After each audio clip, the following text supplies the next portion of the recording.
Bonjour à tous, Il était une photo poursuit sa visite historique de notre ville, avec cette fois une grande série sur l'usine de Romba.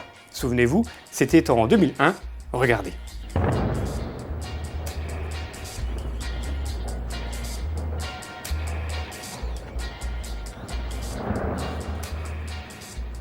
Le dernier haut-fourneau était dynamité. Si aujourd'hui il ne reste plus rien ou plus grand-chose de l'usine, il est tout de même important de se souvenir de ce passé sidérurgique. Comment?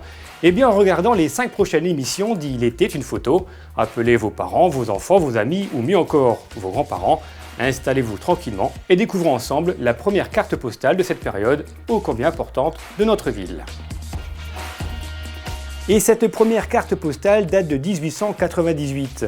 On y découvre tout d'abord ces 3 cavaliers avec casque à pointe, ce qui nous rappelle que depuis 1871, Romba est annexé à l'Allemagne.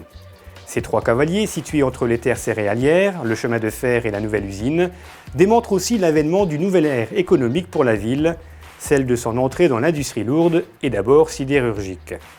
Cette carte postale présente en effet les 4 hauts fourneaux de la nouvelle usine. Si on s'approche d'un petit peu plus près, on s'aperçoit que chaque haut-fourneau est accompagné de son monte-charge à structure métallique, de son corps proprement dit, de ses coppers et de ses cheminées de 60 à 80 mètres de haut.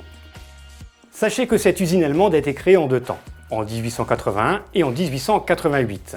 En 1881 tout d'abord, avec la fondation des Rombacher Hüttenwerke, à l'initiative de Karl Speter, marchand de fer en gros à Coblence, président de la chambre de commerce de cette ville, mais aussi conseiller intime du commerce auprès du gouvernement et de plusieurs sociétés industrielles.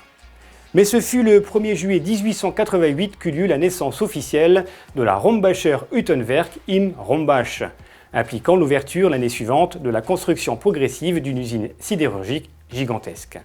Une usine rendue possible par le gisement ferrifère du bassin de Briey, de ses différents sondages effectués dans les années 1880 et 1890 et surtout de la frénésie de la recherche motivée par la formidable découverte en 1878 par 2 Anglais du procédé de phosphoration du minerai lorrain. Cette découverte donne tout à coup une importance considérable au minerai lorrain appelé minette, car pauvre en fer et jusque-là délaissé. L'histoire de la sidérurgie rombasienne est en route, une histoire qui se poursuivra la semaine prochaine dans un nouveau numéro d'Il était une photo.